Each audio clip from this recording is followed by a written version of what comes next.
Remember words by reading essays. A small town struggled during an economic downturn and social unrest. Good morning, everyone.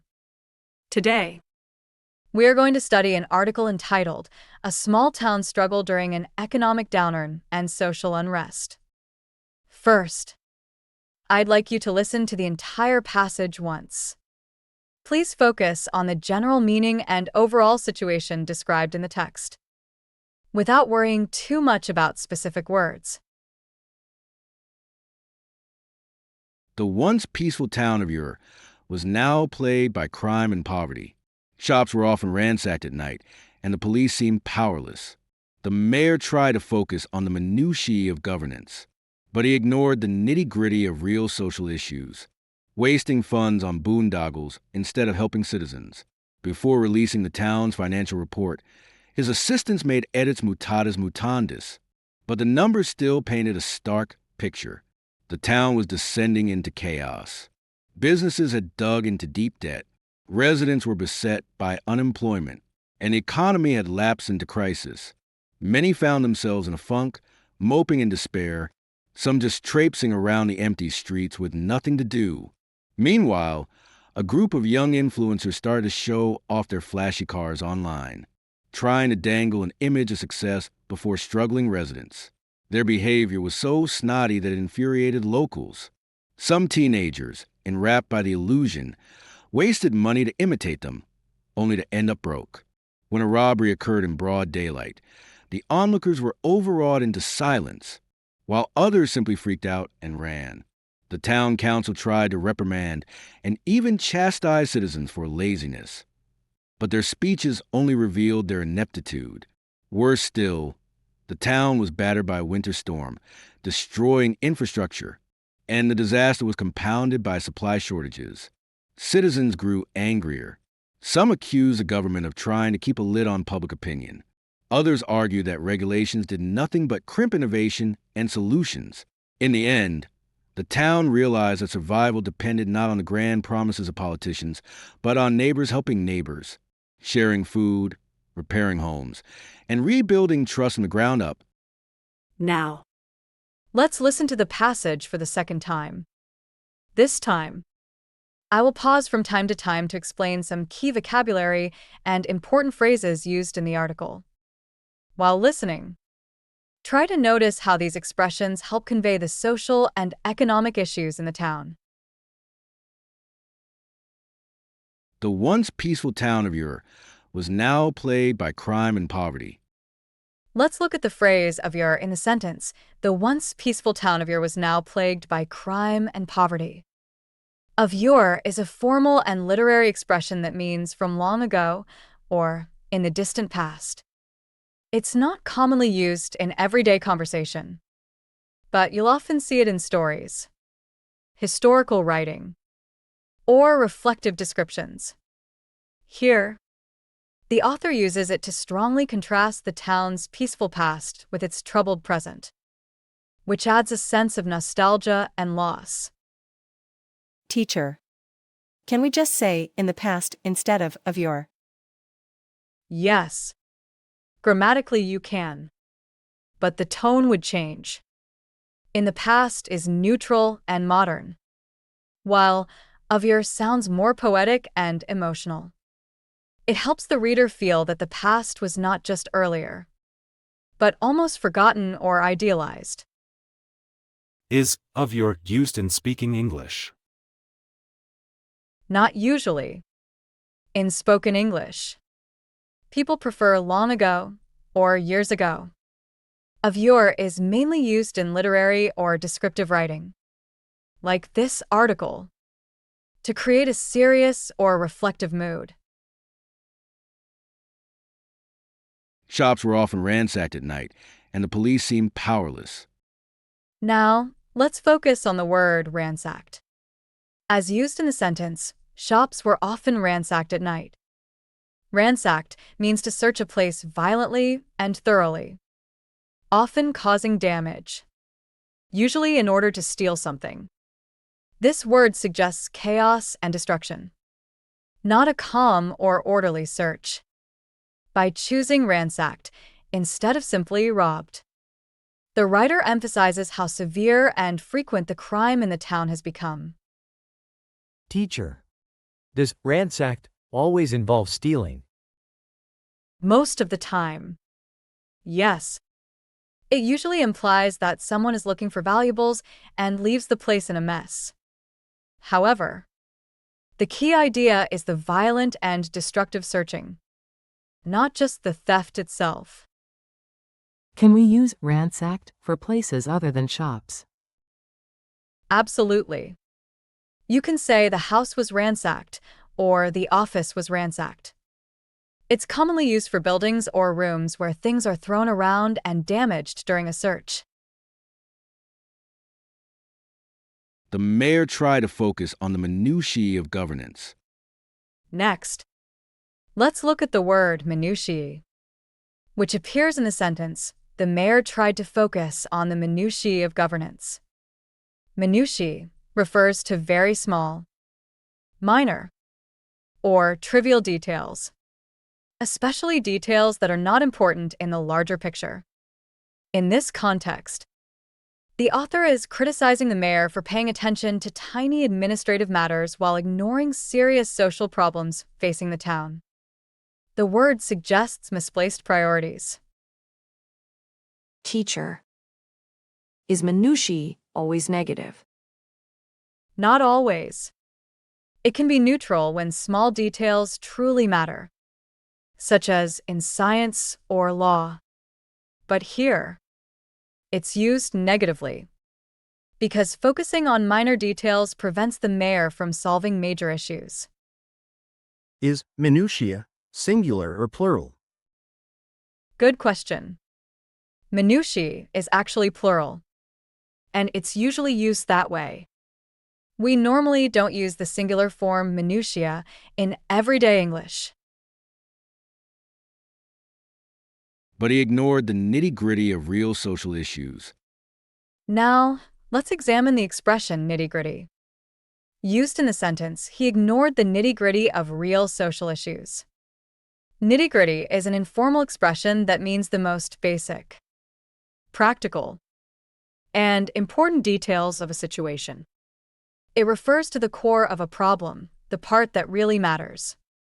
In the text, the phrase shows that the mayor avoided dealing with the hard, practical realities of social issues and instead focused on less meaningful matters.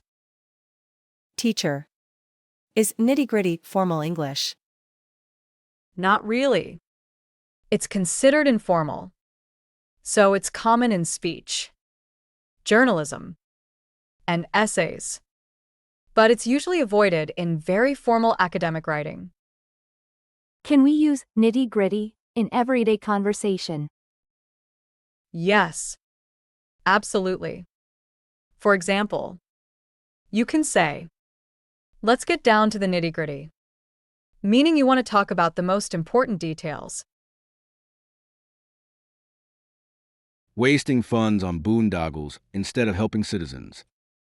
Now, let's focus on the word boondoggles, which appears in the sentence, wasting funds on boondoggles instead of helping citizens. A boondoggle refers to a project or activity that costs a lot of money but is useless or unnecessary, often because it is poorly planned or done mainly to look impressive. In this article, the word criticizes the local government for spending public money on showy projects that bring little real benefit to the town. Teacher. Is boondoggle usually related to government spending? Yes, very often. It's commonly used when talking about government or public projects that waste taxpayers' money, though it can be used in other situations as well. Is boondoggles formal or informal? It's informal but widely accepted, especially in news articles and opinion writing, and it often carries a strong negative judgment. Before releasing the town's financial report, his assistants made edits mutatis mutandis. Next, let's look at the phrase mutatis mutandis, which appears in the sentence, his assistants made edits mutatis mutandis. This is a Latin expression meaning, with the necessary changes having been made, or after making the appropriate adjustments. It's often used in formal or academic contexts to say that something has been changed in detail. But the overall structure or idea remains the same. In the text, it suggests that although the report was edited, the underlying problems were still clearly visible. Teacher. Do people use mutatis mutandis in everyday English? Not usually. It's quite formal and academic. So you'll mostly see it in legal, academic, or official writing rather than in daily conversation. Can we replace it with a simpler phrase? Yes. You could say with the necessary changes or after making some adjustments. But using mutatis mutandis gives the sentence a more formal tone. But the numbers still painted a stark picture. Now, let's examine the word stark. As used in the sentence, the numbers still painted a stark picture. Stark means very clear, obvious, and often unpleasant or shocking. It emphasizes contrast and harsh reality. In this context, the word tells us that the financial data left no room for optimism. The situation was plainly bad and impossible to ignore. The author uses stark to intensify the seriousness of the town's crisis. Teacher. Can stark describe contrasts as well? Yes, it often does. You'll hear phrases like a stark contrast, meaning a very sharp and noticeable difference between two things. Is stark usually used in positive situations? Not usually. While it can be neutral, it's most often used to describe negative or severe realities, such as poverty, danger, or truth that is hard to accept. The town was descending into chaos. Let's now look at the phrase descending into. As used in the sentence, the town was descending into chaos. Descending into means gradually moving from a better or stable condition into a worse one. The verb descending suggests a downward movement, not something that happens suddenly. In this text, it shows that the town's situation is steadily deteriorating, making the sense of danger and loss more serious.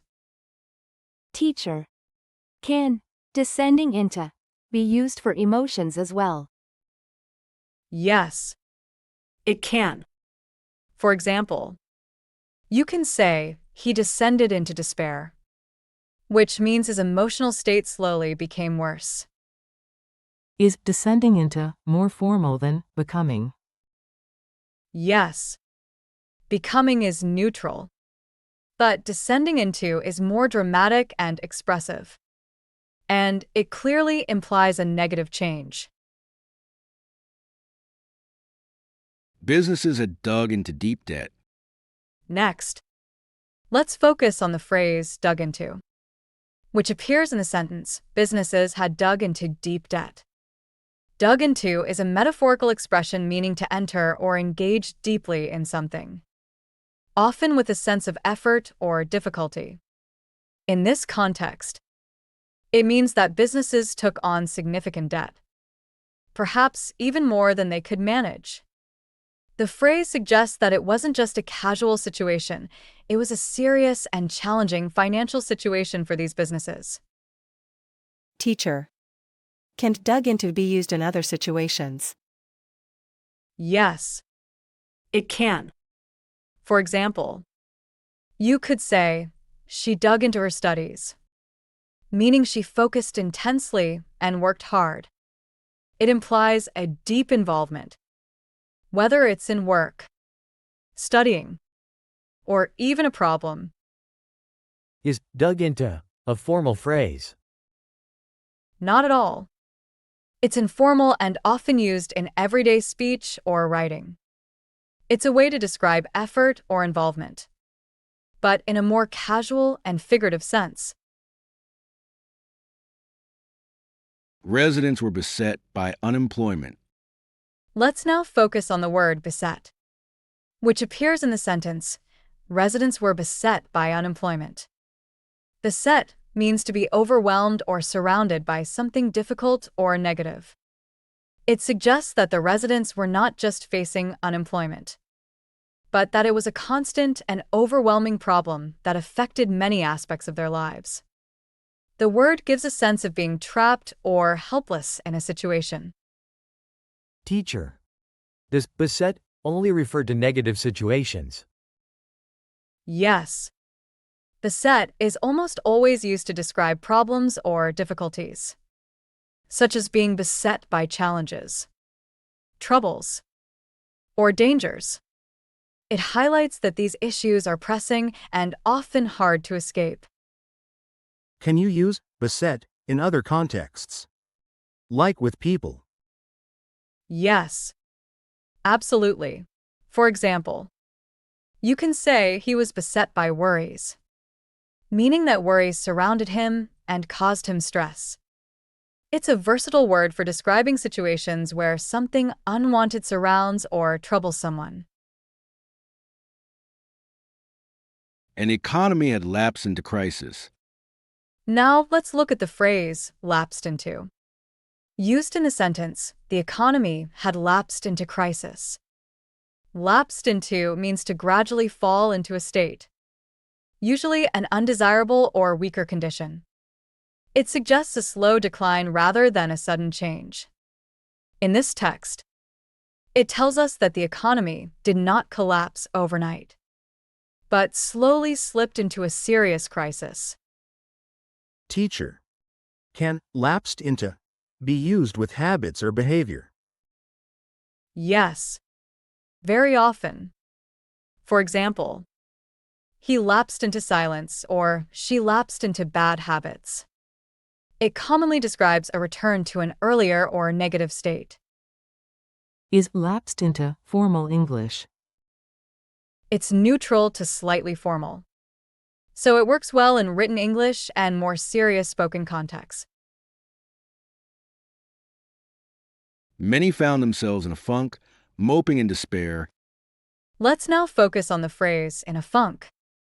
As used in the sentence, many found themselves in a funk.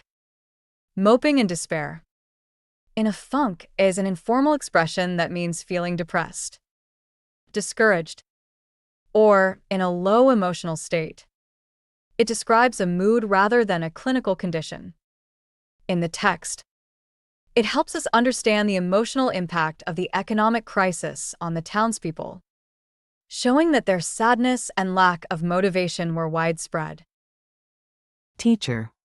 Is in a funk the same as being depressed? Not exactly. In a funk usually refers to a temporary low mood, not a serious or medical condition. It suggests that the feeling may pass. Can we use in a funk in formal writing?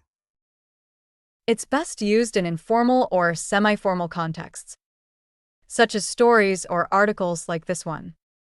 But it's usually avoided in very formal academic writing. Some just traipsing around the empty streets with nothing to do. Let's now look at the word traipsing, which appears in the sentence, some just traipsing around the empty streets with nothing to do. Traipsing means to walk around in a relaxed, aimless, or carefree manner, often without a clear purpose or direction. In this context, it suggests that the people in the town were wandering without any goal or sense of urgency. They were just passing the time, possibly reflecting their feeling of hopelessness. Teacher. Can traipsing be used for other activities? Not just walking.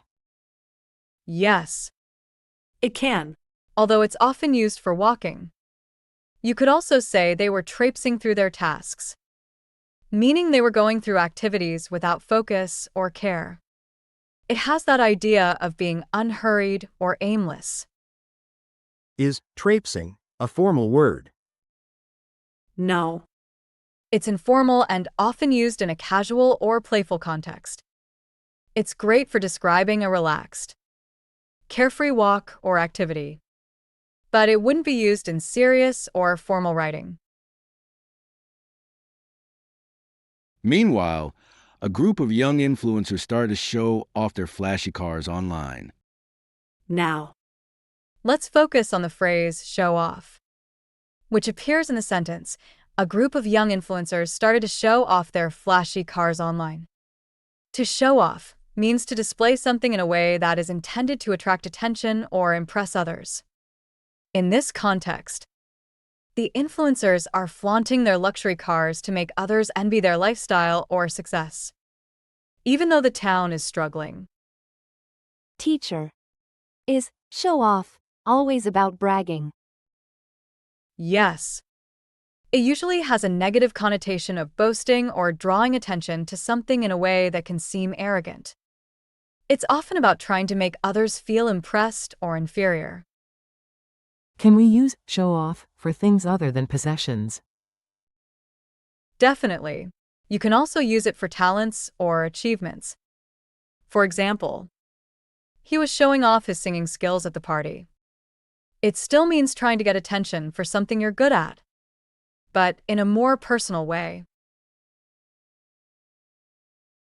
Trying to dangle an image of success before struggling residents. Let's look at the word dangle. Used in the sentence, trying to dangle an image of success before struggling residents. Dangle means to hang something loosely, often just out of reach.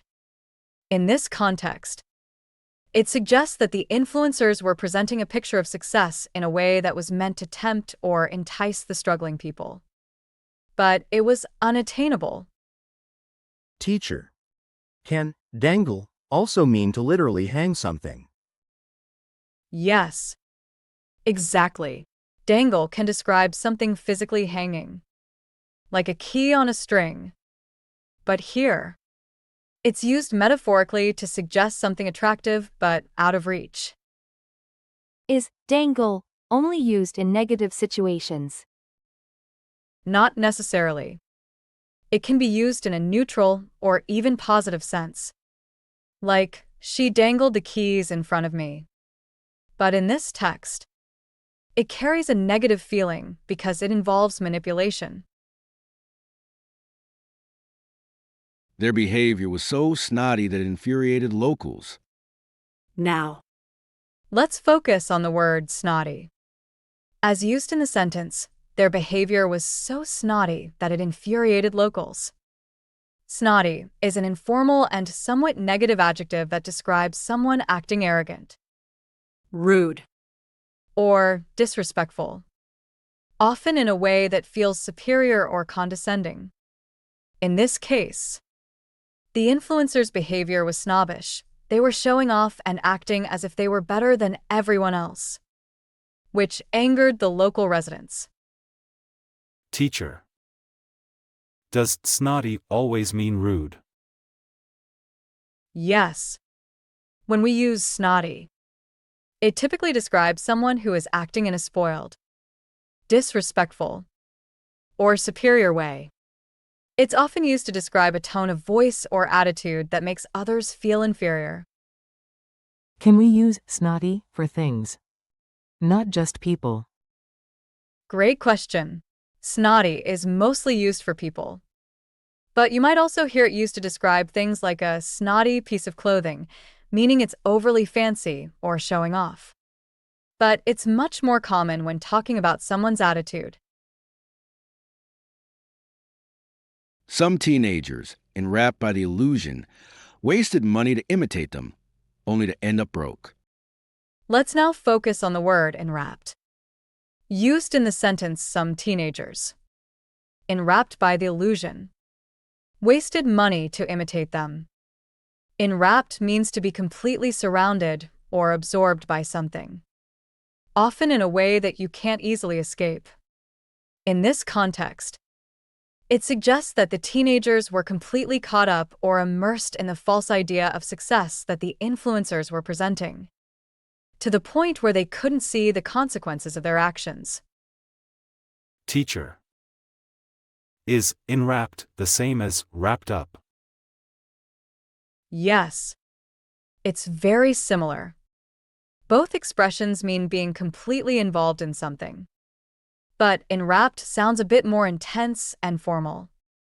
Wrapped up is more common in casual conversation. Like, I'm wrapped up in a project. Is enwrapped often used in modern English?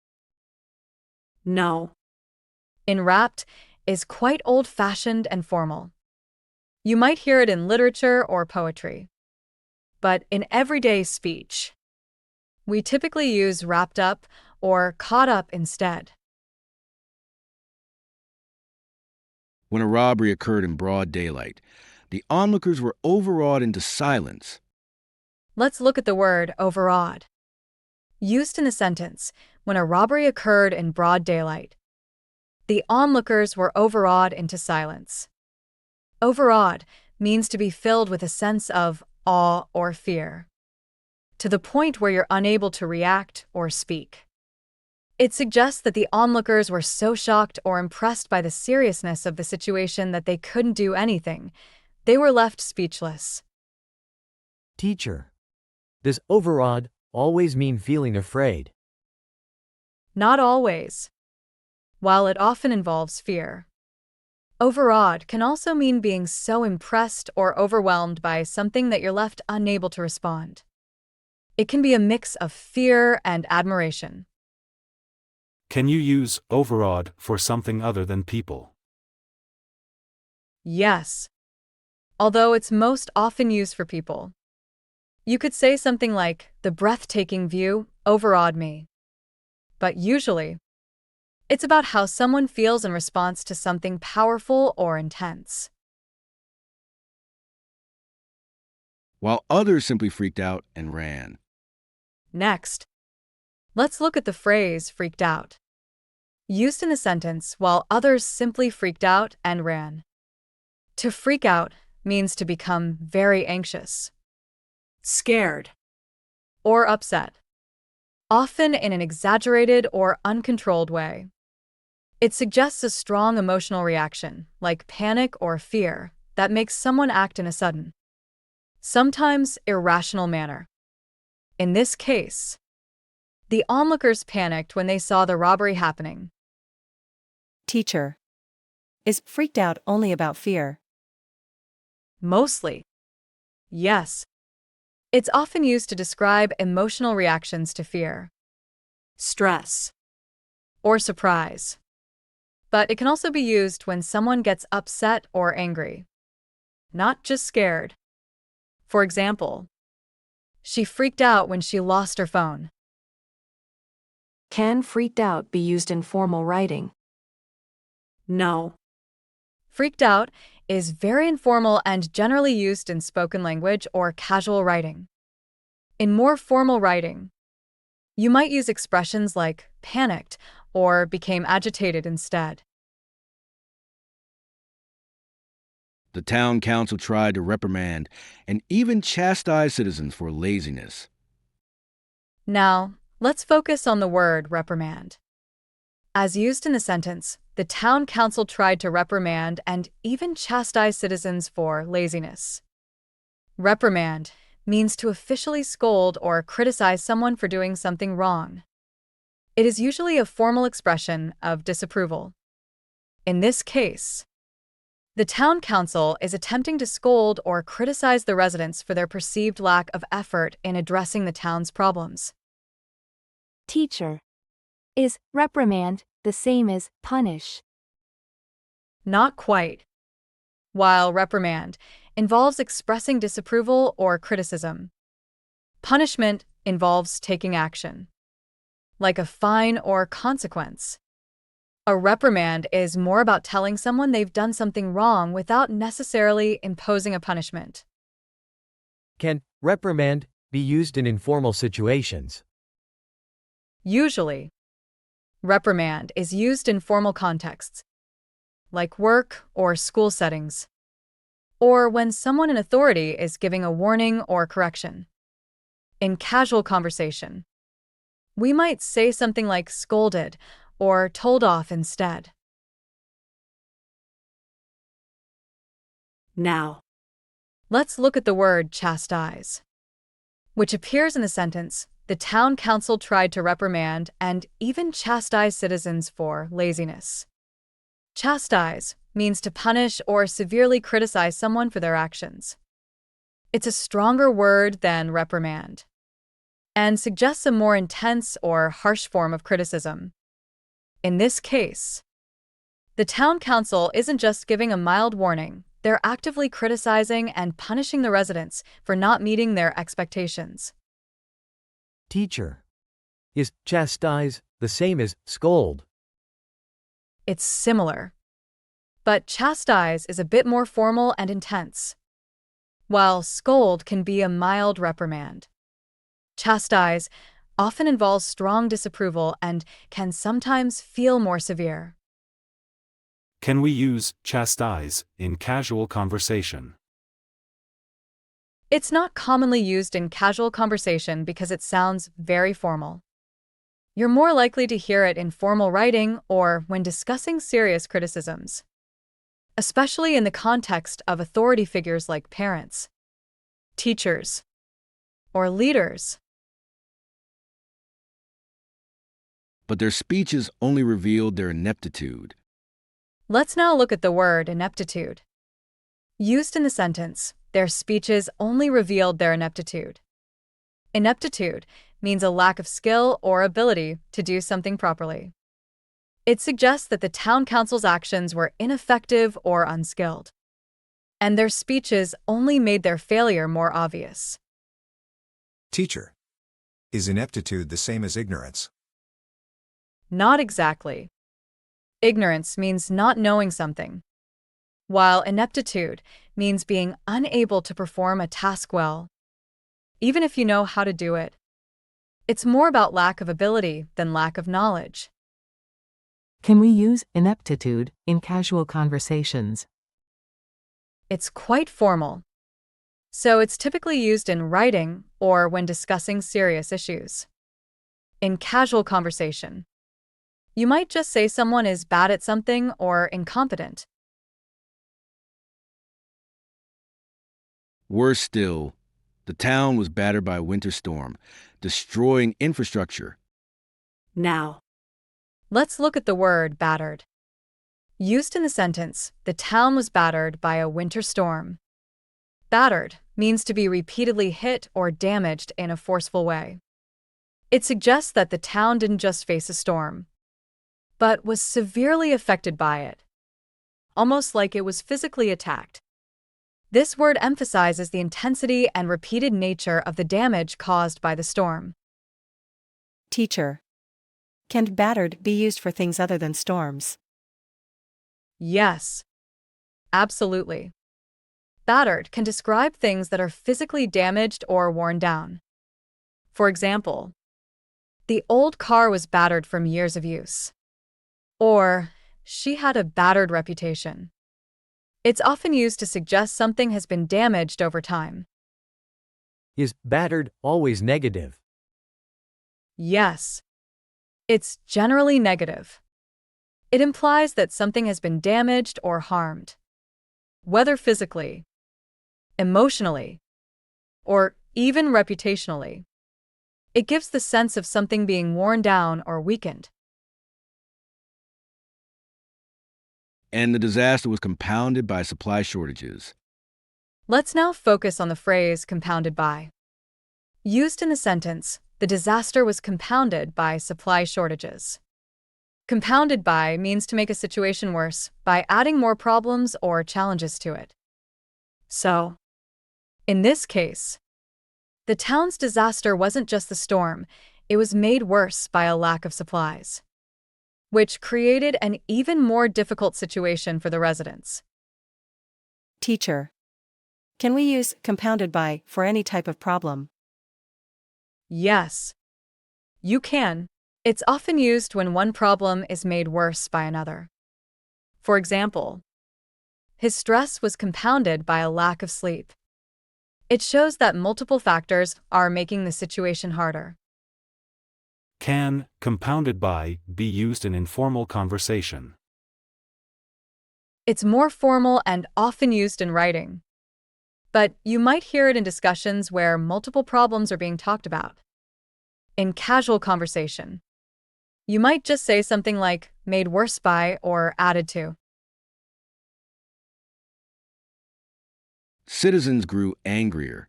Some accused the government of trying to keep a lid on public opinion. Now, let's look at the phrase keep a lid on, which is used in the sentence, some accuse the government of trying to keep a lid on public opinion. To keep a lid on means to control or suppress something, often to prevent it from getting out of hand or becoming known. In this context, it suggests that the government was trying to hide or limit the spread of public opinion or dissatisfaction, maybe to avoid causing more unrest. Teacher. Is keep a lid on used only for controlling opinions? No. It can be used more broadly. For example, she tried to keep a lid on her excitement, meaning she tried to control her emotions. It's used when someone is trying to restrain or limit something. Can keep a lid on be used in formal writing? It's a bit informal and is typically used in spoken English or casual writing.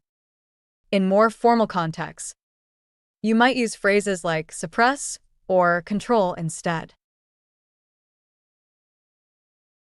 Others argue that regulations did nothing but crimp innovation and solutions. Let's now look at the word crimp. Used in the sentence, others argued that regulations did nothing but crimp innovation and solutions. To crimp means to restrict, limit, or hinder something from developing fully. In this case, the speaker is saying that the regulations stopped innovation from growing and prevented creative solutions from being fully realized. It gives the idea that something is forced into a smaller or less effective state. Teacher. Is crimp always used in a negative way? Yes. Crimp usually has a negative connotation. It's used when something is restricted or made worse, especially in the context of progress, creativity, or freedom. It's not typically used to describe positive situations. Can crimp be used for other things? Like people? Yes, while it's often used for ideas or progress. You could say something like, the new rules crimped his style, meaning they restricted his personal freedom or expression. It's used when something is limited or stifled. In the end, the town realized that survival depended not on the grand promises of politicians, but on neighbors helping neighbors, sharing food, repairing homes, and rebuilding trust from the ground up. All right. Let's listen to the passage once more from beginning to end. After the explanations, this final listening should help you better understand both the language and the message of the article. The once peaceful town of Ur was now plagued by crime and poverty. Shops were often ransacked at night, and the police seemed powerless. The mayor tried to focus on the minutiae of governance, but he ignored the nitty-gritty of real social issues, wasting funds on boondoggles instead of helping citizens. Before releasing the town's financial report, his assistants made edits mutatis mutandis, but the numbers still painted a stark picture. The town was descending into chaos. Businesses had dug into deep debt. Residents were beset by unemployment, and the economy had lapsed into crisis. Many found themselves in a funk, moping in despair, some just traipsing around the empty streets with nothing to do. Meanwhile, a group of young influencers started to show off their flashy cars online, trying to dangle an image of success before struggling residents. Their behavior was so snotty that it infuriated locals. Some teenagers, enwrapped by the illusion, wasted money to imitate them, only to end up broke. When a robbery occurred in broad daylight, the onlookers were overawed into silence, while others simply freaked out and ran. The town council tried to reprimand and even chastise citizens for laziness. But their speeches only revealed their ineptitude. Worse still, the town was battered by a winter storm, destroying infrastructure, and the disaster was compounded by supply shortages. Citizens grew angrier. Some accused the government of trying to keep a lid on public opinion. Others argued that regulations did nothing but crimp innovation and solutions. In the end, the town realized that survival depended not on the grand promises of politicians, but on neighbors helping neighbors, sharing food, repairing homes, and rebuilding trust from the ground up. That concludes today's lesson. Thank you for your attention and cooperation. I hope you've gained a clearer understanding of the phrases and ideas in this article. See you next time.